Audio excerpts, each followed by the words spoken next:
colleagues, dear distinguished guests, my name is Nadia Shulova, and I am President of Research Committee Sociology of Science and Technology. It's a great honor for us to open a special session in memory of first RC23 President, Robert Merton. Robert Merton was one of the leading sociologists of the 20th century. The interest in his activity does not weaken. Merton's name is connected with many directions in sociological research, but first of all, it turned into eponym for sociology of science. The phrase, the Mertonian sociology of science, was widely accepted by the scientific community. In 1966, Robert Merton became one of the founder, organizer, and the first president of the Research Committee on Sociology of Science of the International Sociological Association. Merton's activity at this post was in many ways decisive for theoretical and institutional development of the sociology of science worldwide.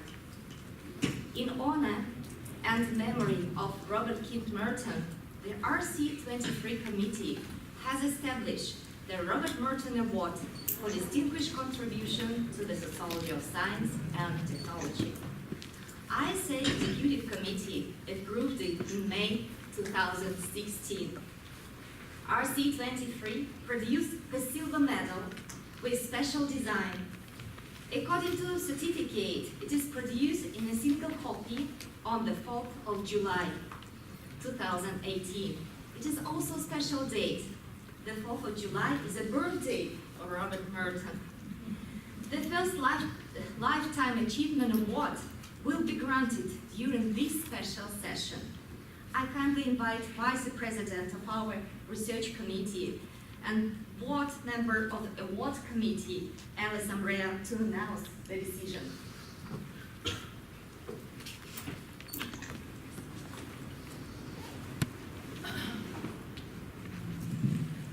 It is my great pleasure and honor to inform you that Francisco Sagasti was the winner of the first Robert Merton Award for Distinguished Contribution to the Sociology of Science and Technology, awarded by the RC23 in recognition of his contribution to the field of social studies of science and technology.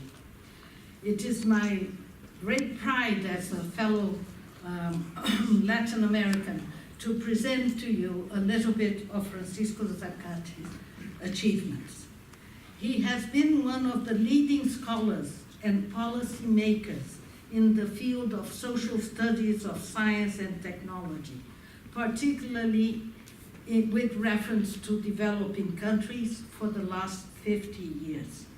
Since he's published his first monographs and academic papers in the early 70s, Dr. Sagasti has made significant conceptual and policy analysis contributions to the better understanding of the relations between science, technology, and society in developing countries.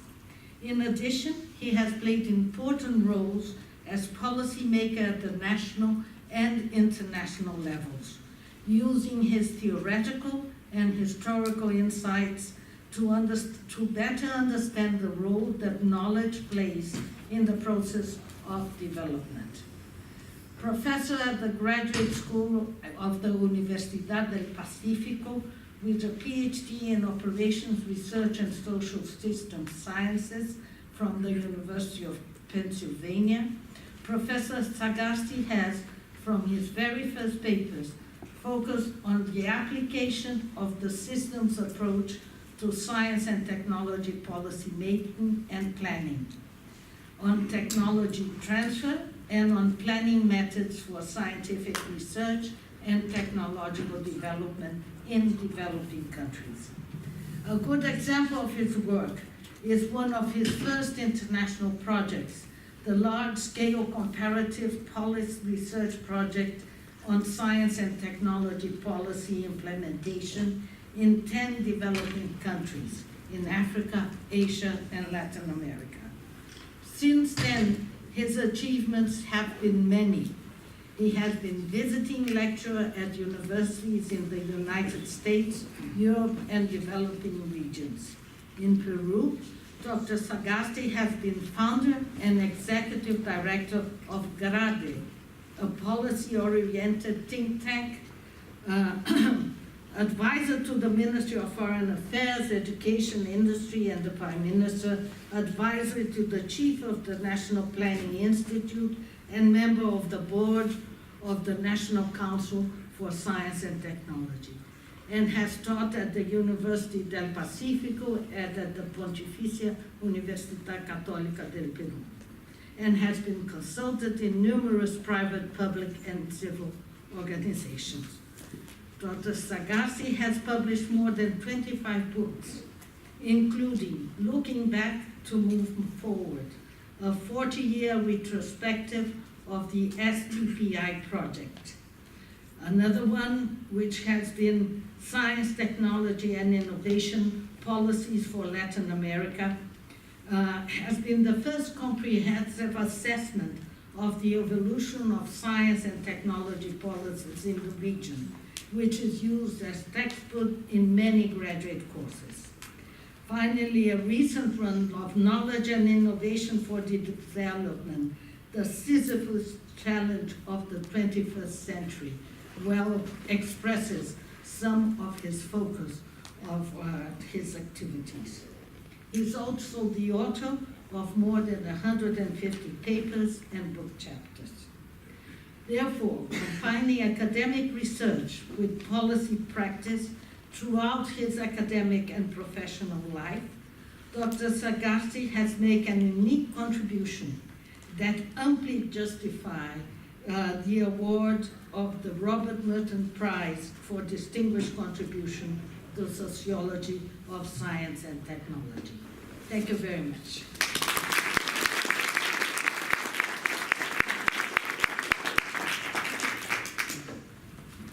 It is a great honor for us that Dr. Harriet Zuckerman, Professor Emerita of Columbia University, the wife of Robert Merton, former board member of RC23, and noted sociologist of science in her own right, come to our special event. Dear Harriet, we invite you to say some words and grant the medal to Professor Francisco Sagasti.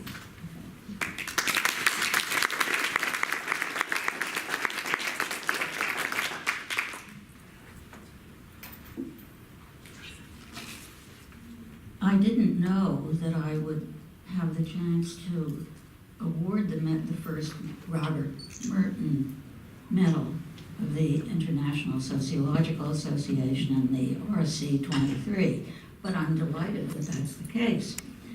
As I told Nadia Ashuleva a little earlier today, I was in Evian. I was at the very first session of what came to be the RC23. Did I think at the time that some 34 years later that I would turn up here in Toronto, across the Atlantic, and that the field would be as vibrant and as active as it is? I was not that prescient. What I can say is you can think of me as a historical artifact. I think I am the only living person in this room. There are no dead people in this room. I think that I'm the only person in this room that goes back that far. And it's testimony to the endurance of the research that interests us all. Robert Merton, Robert K. Merton, and I emphasize the K because there's a Robert C. Merton, who is his son, who is an exceedingly distinguished economist, would have been very pleased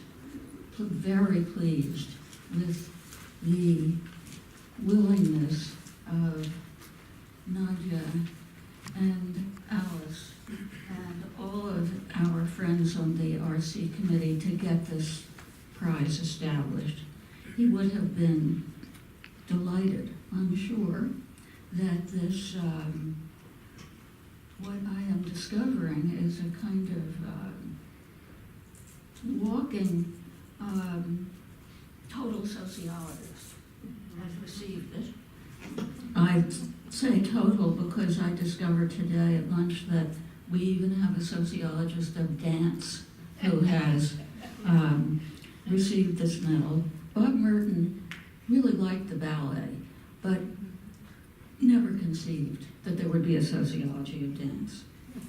So, just let me say that Professor Sagasti is a wonderfully apt recipient to receive this medal. Remember that Robert Merton doctoral dissertation, Science, Technology, and Society in 17th century Britain, was written in the 1930s. He remained active in the field. His very last book, The Travels and Adventures of Serendipity, was published when he was 93 years old. Well, that's a demonstration of commitment. He was a sociologist for all seasons, and so is Professor Sagasti.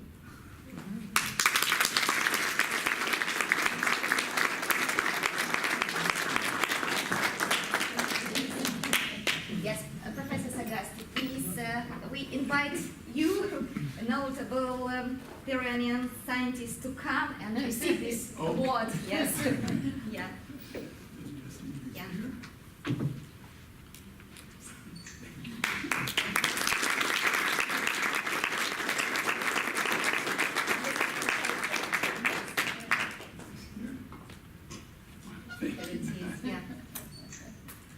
And this is certificate to the certificate to the yes. medal, which Yeah. proves that it was coined in the 4th of July. Yes.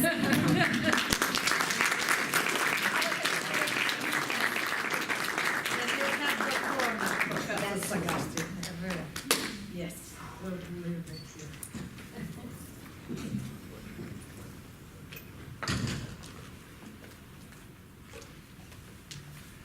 Well, it's in the first place I want to thank the president of RC23, Dr. Nadia Ashunova, Dr. Jaime Jimenez, who was the chairman of the Prize Awarding Committee, and all the other members of the committee, the awards committee, and those of the board. It's quite after what I just heard and what you know about Robert Merton, it's quite difficult to believe that you really deserve this. Such an extraordinary man.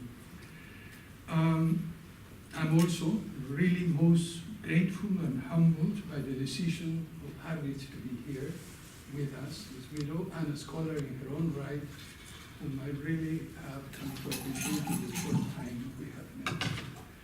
Thanks again to all of you. When thinking what to say after this, the thing I did is went back 50 years ago, when I was just beginning my work in the field of science, technology, and development.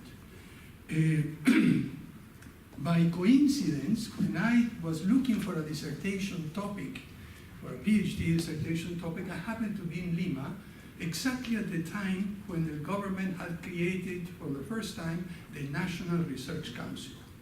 Being in my early 20s, saying, oh, this is a wonderful thing. Nobody has studied this field. It's going to be totally new. I went to see the chairman of the Science and Technology Council. He supported me. And when I got back to the university, I looked for an advisor and so on, and then got the advice of Thomas Hughes, the distinguished historian of technology, who basically said, well, if you want to do something in this field, you should start by reading, and he took it from his shelf, this monograph by Robert K. Merton, Science, Technology, and Society in 17th Century England. So he lent me his copy, I read it and returned it to him, and that was the beginning of my relation with some of the ideas that I worked on for a long time. The field I chose was science, technology, and development for one very simple reason.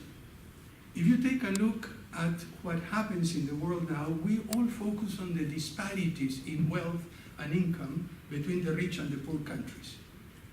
But if you take a closer look, the real disparity, which is an abyss almost, is not so much on the income or wealth, but in science and technology capabilities. For example, if you take the average income per capita of the richest countries of the OECD, and that of the 40 poorest countries in the world according to the World Bank, the ratio is about 60-1.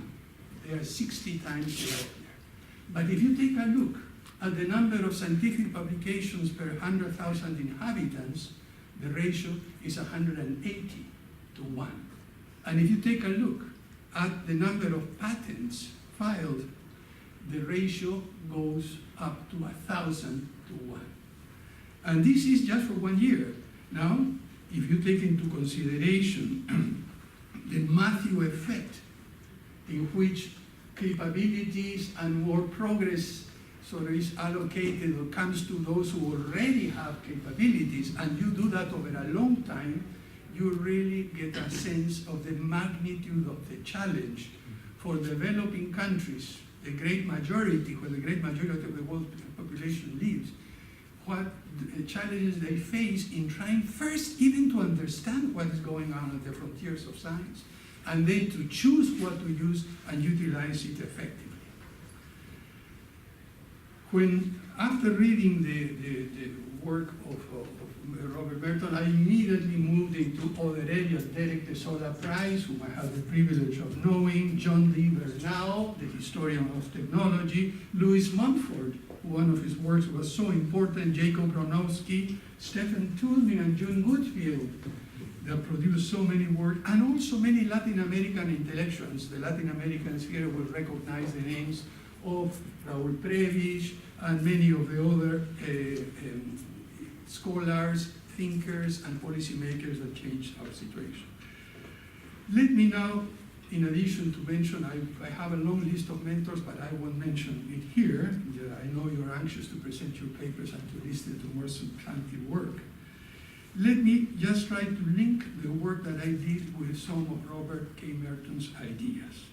In a sense, his obliteration by incorporation is something that I realized after going back to his papers. Because many of the concepts and ideas that I used and many of my colleagues used really stem from the work of Robert Merton. But we didn't know it because they had become so common and so much used. But there is one I would like to emphasize, the concept of middle-range research and theories. His idea of middle-range research is precisely what we try to do and we are doing in science and technology policy for development. You mentioned the STIPI project, in which we worked with 150 researchers all over the world for about 6 years to understand what it took to really develop science and technology capabilities. By the way, as a footnote, you know which country was the one that really took most advantage of that? South Korea. In 1973, Kun Mo-chung, who was the president of the Korean Advanced Institute of Science, joined the STIPI project and worked with us and traveled, and we recently heard him to indicate how much he had learned from that project and put in practice when he became Minister of Science and Technology in Korea for 2 periods over 15 years in total. So middle-range theories work to understand situations and improve them. Then the second idea from Robert Merton that I really think has influenced my work and that of many other people is the idea of unintended consequences of social action. In this sense, what is important to point out in the unintended consequences of social action is something that we found almost everywhere in developing countries, and also it's found in developed countries as well. Science and technology policies often hit a wall and really are destroyed when other policies, government policies in other fields, economic, social, financial, labor, trade, and so on, operate in a contrary sense, really block the intended effect. In order to understand that process of policies coming in contradiction, we developed a series of concepts. explicit, implicit, and resultant policies, equivalent explicit policies, policy instrument structures, vintages, and pathologies as well. What are the things that you find in there? Clusters of function and issue-oriented policy interventions, which I'm sure you realize follows from Merton's work very well, and many other criteria for evaluating policy. So therefore, considering that finding, which is a decided middle range finding, by the way, because it operates in certain contexts, it cannot be generalized totally, and in some cases it works in one area or another. But I would like to propose the second Matthew effect. And let me just quote here the Bible. According to verse 6.3 of the Gospel of Matthew, it says, "When you do merciful deeds, don't let your left hand know what your right hand does." This clearly explains what happens in our developing countries. The merciful deed of policies for developing science and technology capabilities is done with your right hand, but with your left hand you are sabotaging your own efforts with other policies. And this is the second Matthew effect. It's not in St. John's or any other gospel, but Matthew, again in this case. So this second Matthew effect is something that we really have to deal with, and I have, in addition to that, by the way, this is closely related to something I have called at some stage, and Lisa knows about that, the Sisyphus syndrome, which means that you develop science and technology capabilities with lots of effort, pushing the, if you wish, the stone up the hill. And then when you get there, some policymaker, politician with no knowledge, no indifference, incompetence, wipes everything out, the ball rolls down again, and you have to start over and over. Which is even worse, is that even if you're successful in keeping the stone up the hill, there will be other hills to push the stone to. Science and technology never ends, as we know very well in RC23. Okay, let me, I could say many more things. Let me just finish with two comments on not only how Robert Merton's work has affected me in the past, but also how it will influence me in the future. And for this, I would like to say that I got acquainted with the great person and personage, I don't know what the word is in English, Sir Francis Bacon, through the mentions that Robert C. Merton did in his first book, in his monograph. And he had quite an ambivalent feeling about this man. And that made me curious. Well, that has become a lifetime obsession. I have now spent 30 years researching the life works of Sir Francis Bacon, trying to understand what he meant in his program to dominate nature through understanding. And I have followed how over time his ideas and programs that can be reformulated with the benefit of insight have first unfolded, then deployed, then triumphed, and now are reaching a stage in which the consequences of that tremendous success are undermining the foundations of the Baconian program. And this requires a complete new rethinking of what he did and what we have done over 400 years that has resulted in this environmental destruction, tremendous inequality, and this combination of extreme and almost obscene wealth with abject poverty.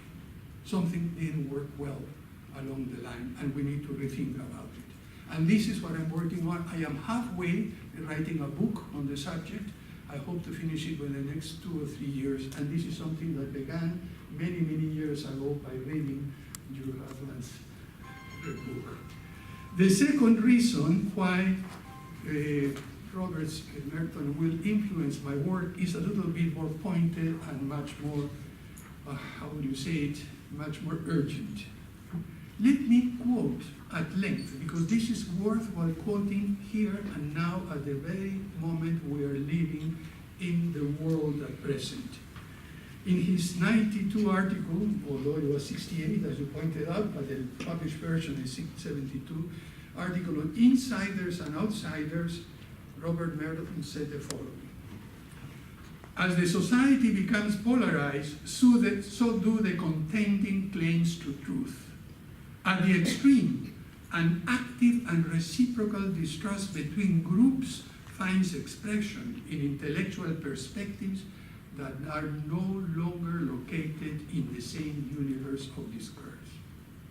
The more deep-seated the mutual distrust, the more does the argument of the other appear so palpably implausible, even absurd, that one no longer inquires into substance or logical structure to assess its truth claims.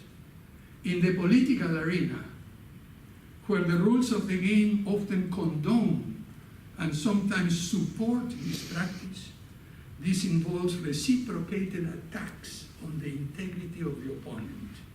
In the academic forum, where the norms are somewhat more restraining, it leads to reciprocated ideological analysis, which easily declines into innuendo. In both, the process feeds upon and nourishes collective insecurities. What we are seeing in the international arena, what we are seeing within countries, what we are seeing to the south of the border of Canada, what we are seeing in many other places in the Mediterranean and other parts of the world, precisely corresponds to this prescient analysis of Robert Merton, which was done in '68 as a result of the 1968 riots. Bearing in mind such clear-headed admonishment, I have decided a couple of years ago to wade into the political swamps.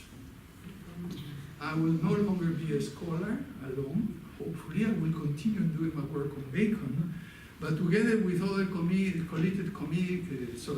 colleagues, and Julio Guzman, a very dedicated leader that we have in Peru, we are establishing a new political party and will run in the 2021 elections. I will run for office because I'm tired of advising politicians who really don't care, don't know, or even if they care and know, are so incompetent that they cannot really push science and technology issues into the real arena.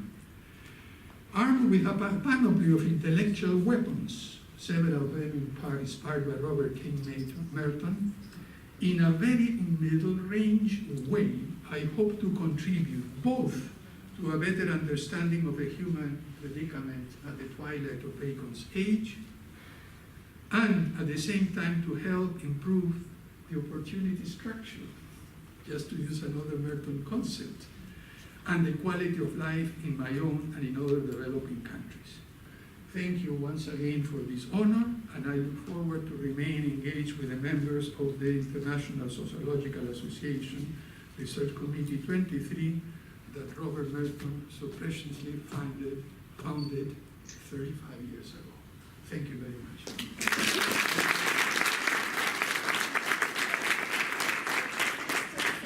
From Executive Committee. Yeah. Yes, please. Thank you. Well, I am so pleased that my RC, the 23, took such initiative, and on behalf of Margaret Abraham, who unfortunately cannot be here because of the parallel session of the previous president,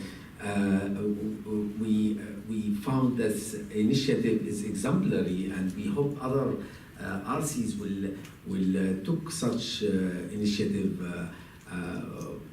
with such award, and so congratulations, Professor Francis, and thank you all for that. Thank you, sir.